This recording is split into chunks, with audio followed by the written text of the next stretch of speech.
ଘରେ କହିବାକୁ ଚାହୁଁଥିଲି ନା ଆରେ ସେ କଥା ଆଜି ଫେସ୍ ଟୁ ଫେସ୍ କହିବାକୁ ମୁଁ ତ ପାଖକୁ ଆସି ମ୍ୟାଡ଼ାମ ହେଲେ ତମେ ଖରାପ ଭାବିବନି ତ ହିମାଂଶୁ ପ୍ରଥମେ ତମେ କୁହ ମତେ ଏମିତି ବାରମ୍ବାର ଫୋନ କରିଛ କି ସତରେ ହିମାଂଶୁ ରାତି ଆଗରୁ ମତେ ଫୋନ କରି ମୋ ନିଦ ହଜେଇ ଦେଲାଣି ତମେ ମତେ ଏମିତି ବାରମ୍ବାର ଫୋନ କରିଛ କି ଆରେ ମୁଁ ତ କିଛି ବୁଝିପାରୁନି ଆଉ ହଁ କଣ କହିବାକୁ ଚାହୁଁଛ ଶୀଘ୍ର କୁହ କାହିଁକି ନା ମୋ ପାଖରେ ଜମା ବି ଟାଇମ୍ ନାହିଁ ବୁଝିଲେ ମ୍ୟାଡ଼ାମ ହେ ମୁଁ ତମ ଝିଅ ପ୍ରଥମେ ଦେଖିଲି ନା ଆରେ ସେଇଦିନଠୁ ମୁଁ ତମକୁ ମନେ ଆରେ ହଁ ମ୍ୟାଡ଼ାମ ମୁଁ ତମକୁ ମନେ ହେ ଭଲ ଭାଇ ବସେ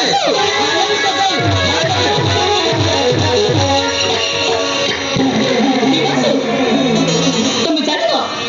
ମୁଁ ଜଣେ ବିବାହିତ ସ୍ତ୍ରୀ ମୋର 2ଟି ପିଲା ଛୁଆ ଅଛନ୍ତି ଏ କଥା ଜାଣିଲା ପରେ ବି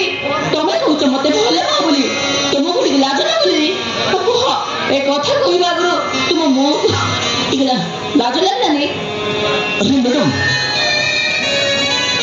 ସବୁ ଲାଜ ସବୁ ପଦାରେ ପକେଇ ସବୁ କଥା ଜାଣି ଶୁଣିବି ମୁଁ ତମକୁ ଭଲ ପାଇ ବସି ତମେ କଣ କରୁଛ ତମେ ତ ଭଲ ପାଅ ନା ନାହିଁ ଆରେ କୁହ ଦେଖ ବସୁ ମୁଁ ଝିଅ ନୁହେଁ କି ତୁମକୁ ଭଲ ପାଇବି ମାନୁଛି ତମେ ମତେ ଭଲ ପାଉଛ କିନ୍ତୁ ମୁଁ ଜଣେ ଶଙ୍ଖା ସୁନ୍ଦର ପିନ୍ଧୁଥିବା ସଧବା ନାରୀ ଆଉ ଶଙ୍ଖା ସୁନ୍ଦର ପିନ୍ଧୁଥିବା ସଧବା ନାରୀକୁ ତମେ ଭଲ ପାଇ ପାଇବ କଣ ଆଉ ଦୁନିଆରେ ଅନେକ ଝିଅମାନେ ଅଛନ୍ତି ହେଲେ ସେମାନଙ୍କ ଭିତରୁ ତମେ କାହାକୁ ଭଲ ନ ପାଇ ଜଣେ ବିବାହିତ ସ୍ତ୍ରୀକୁ ଭଲ ପାଇ ପାଇବ କଣ ଆରେ କୁହ ଆରେ ମ୍ୟାଡ଼ାମ ତୁମ ପାଖରେ ଝିଅ ଜିନିଷ ଅଛି ନା ଏଇ ପାଖରେ ଝିଅ ମାନେ ପାଖରେ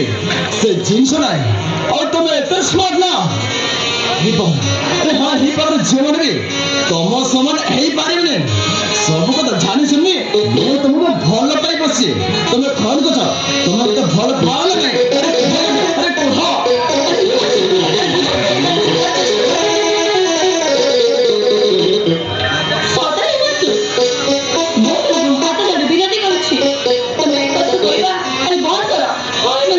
ମୁଁ ତୁମକୁ ଭଲ ପାଇପାରିବିନି କାହିଁକି ନା ମୁଁ ଜଣେ ବିବାହିତ ନାରୀ ମୋର ପିଲା ଛୁଆ ସ୍ୱାମୀ ସବୁ ଅଛନ୍ତି ଏ କଥା ଜାଣିଲା ପରେ ବି ତମେ ମତେ ଭଲ ପାଇପାରିବ କଣ ଆରେ କୁହ हे काजल तुम प्रश्न उत्तर देबको बाध्य नहीं मो प्रश्न उत्तर दिया तुम्हें मत भल पाहला नहीं अरे कुह काजल कुह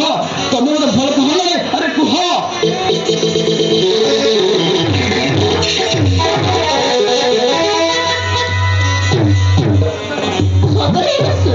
अरे सत कहते गले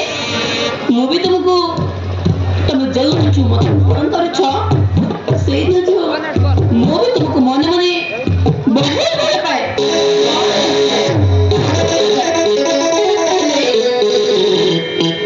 हेले मु एक कथा कहि पारु नथली काहे ना मु जने विवाहित स्त्री और केमते रहजंती हेले म कहिबा आगरो तमे कहि देला होई नंतो तमे कहि देला